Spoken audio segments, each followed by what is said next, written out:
Let us learn today how to prove two triangle congruent using one-to-one correspondence and test of congruency. As you know, to prove the two triangles congruent, we required minimum 3 pairs of information. With the help of test of congruency, we can prove the two triangles congruent. So after getting the two information along with the triangles, we can prove the triangles congruent and the unidentical marked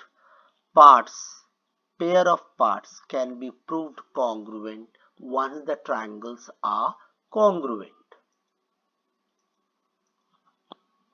So the first question is, they are given the pair of angles along with the triangle, and they had shown parts with the identical marks are congruent. We need to write down test, we need to write down one-to-one correspondence, and also we need to say by which test the two triangles are congruent. After that, the remaining congruent part. Why they are talking about remaining congruent parts? Because once the two triangles are congruent, then their corresponding parts are congruent. Here are triangles given to you. They are combined triangle. So first we need to find out the name of the two triangles, which we need to know, and their correspondence. So for that we need to separate the two triangles. So we have got two triangles. We have here S as 90 degree, B in the other triangle 90 degree. So S corresponds to B. And when we move towards M, because SMT and BTM, so the triangles are triangle SMT corresponds to triangle BTM. So first part is over. Let us prove them congruent. So I want you all to learn this 7-step properly. So first we're going to use 3 information which is given to us to prove the triangle congruent, and the remaining 3 information you will automatically get once the triangles are proved congruent. So here they have given to you angle MST congruent to angle TBM because each measures 90 degree. We have side MS congruent to side TB given to you. They are marked with the identical sign. Then the third pair is not given to us. And to search that third pair, whenever such cases come, you need to search from here. Either it could be common angle, or it could be common side, or it could be vertically opposite angle.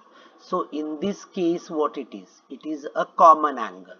So side MT congruent to side TM, which is common side. So you got all the 3 pairs. Once you got the 3 pairs, you can prove the two triangle congruent. It is right angle. So can we check hypotenuse side test theorem? Let us go ahead.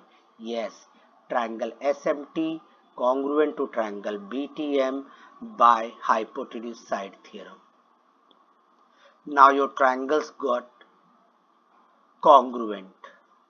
So which are unmarked parts are there, corresponding parts are there, they will automatically become congruent. And how do we write them? Fifth one, since the two sides are given, one more pair of side is remaining. To side ST congruent to side BM, it is known as corresponding sides of congruent triangle. It is the short form of corresponding sides of congruent triangle which has come here. Then we have used one pair of corresponding angles. The 2 pair of corresponding angles are remaining. As you know, a pair of triangle has 3 pair of corresponding sides and 3 pair of corresponding angles, out of which any 3 pairs are given to you to prove the triangle congruence. and the remaining 3 pairs you automatically get after proving the triangles congruent. So angle MTS congruent to angle TMB by corresponding angle of congruent triangle, again short form of this. So one more angle we have, angle SMT congruent to angle BTM. So this is the way you must write full theorem. Now here they have not specified particular things to learn. So here we have written all the remaining congruent parts, which are 5th point, 6th point and 7th point. Let us go for one more example. Here is the example given to you.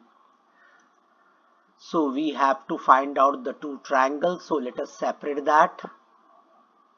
Now we can get the two triangles with one-to-one correspondence. You can easily find out RPQ in the same order RTS.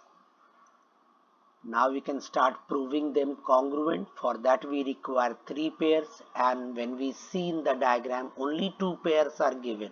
Again third pair is missing. So remember, we have to, as we have used in the previous, like that here also. So first pair they have given side PR congruent to side TR. Second pair they have given QR congruent to side SR. Third pair is not given, so again we have to search from this. Common angle, common side, vertically opposite angle. So here we can see vertically opposite angles are formed. So they are always congruent. So our third pair will be vertically opposite angle. So I had marked them with the identical sign. Now we can write down angle PRQ congruent to angle TRS, which is called as vertically opposite angles. Clear? So the third pair we got. Now we can prove the triangles congruent. It is coming SAS test because two sides and their included angle. So 3 pairs are used. The remaining 3 pairs will be getting it congruent because the triangles are congruent. Out of the 3 pairs of corresponding sides, 2 pairs we have already used. So only 1 pair is remaining. So let us write that first. It's your choice. So the 5th one will become side PQ congruent to side TS, corresponding side of congruent triangle. And then we have one angle also. So we're going to write down that angle. Angle RPQ congruent to angle RTS, corresponding angle of congruent triangle. So you'll find one more pair of corresponding angles are missing, that is here. See, angle RQP congruent to angle RST. So this is the way you can write down the theorem. Let us see one more example. In the adjoining figure, they have said that AD is congruent to CE. We have marked them with the identical sign. Can you guess which other angle is already present in this, which are hidden? Don't worry, you will get it. They want additional information which we need to prove the two triangles congruent by AAS test. When it is AAS test, you will remember that you require a side, its opposite angles, and it's one of the adjacent angle. So opposite angles, 2 pairs are required. So one is vertically opposite angle. See here, we have to search again. So we got vertically opposite. So this information is already there. You cannot say that you require this data. Now out of the 2, it could be any, out of the 2 adjacent angles of side AD, you can take any one. I am showing you one. Angle ADB congruent to angle CEB is the required data. You can also write down angle DAB congruent to angle ECB. So it has more than one answer. Okay. One more example I'm giving and I want you to try. Let us take that segment AD and EC are congruent and side AD is parallel to EC. Then same thing you can find out here by SAS test. You can find out the information and try yourself. See you with the next video.